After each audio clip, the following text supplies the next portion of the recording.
আগামী নির্বাচনে জয় পেলে দেশের মানুষকে আর ভোট দিতে হবে না। ফ্লোরিডার পাম বিচে টার্নিং পয়েন্ট অ্যাকশন আয়োজিত বিলিভার্স সামিটের প্রথম দিন একথা বলেছেন সাবেক প্রেসিডেন্ট ডোনাল্ড ট্রাম্প। তিনি আরও বলেন, এবার নির্বাচনে জয়ী হয়ে হোয়াইট হাউসে প্রবেশ করলে দেশকে পুরোপুরি পাল্টে দেবেন। একই সাথে দাবি করেন, বর্তমান প্রশাসন তার জনপ্রিয়তাকে ভয় পেয়ে তার উপর নিপীড়ন চালাচ্ছে। সাবেক প্রেসিডেন্ট ডোনাল্ড ট্রাম্প বলেছেন, আগামী নির্বাচনে তিনি জয়ী হলে দেশের মানুষকে আর কখনোই কষ্ট করে ভোট দিতে হবে না। ফ্লোরিডার পাম বিচের টার্নিং পয়েন্ট অ্যাকশন আয়োজিত বিলিভার্স সামিটে দেওয়া বক্তব্যে ট্রাম্প এই কথা বলেন। You won't have to do it anymore. 4 more years, you know what? It'll be fixed, it'll be fine. একাধারে অন্তত 3 বার এই কথা বলেন তিনি। In 4 years you don't have to vote again. We'll have it fixed so good you're not going to have to vote. Trump আরো বলেন, দেশের খ্রিস্টানদের দুর্নাম আছে, তারা ভোট দেন না, তাদের অন্তত আগামী নির্বাচনে ভোট দেওয়ার আহ্বান জানান Trump. Christians are a group that's known not to vote very much.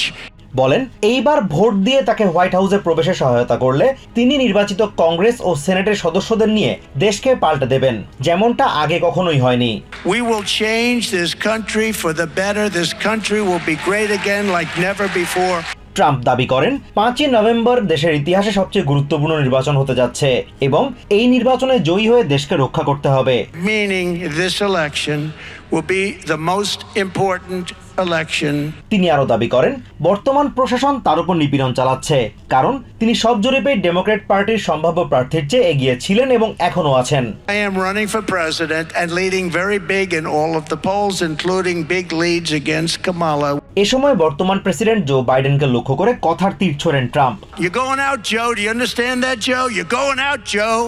তিনি অঙ্গীকার করেন, নির্বাচনে জয়ী হওয়ার পর অবৈধ অভিবাসীদের দেশ থেকে বের করে দিতে ইতিহাসের সবচেয়ে বড় অভিযান চালাবেন। With your vote, we will begin the largest deportation operation. We have no choice. God bless you. God bless you all. Azimur Rashid Kanak, TVN 24 news desk. Thank you. New York থেকে সম্প্রচারিত TVN 24 টেলিভিশন বিশ্বজুড়ে বাঙালির কণ্ঠস্বর।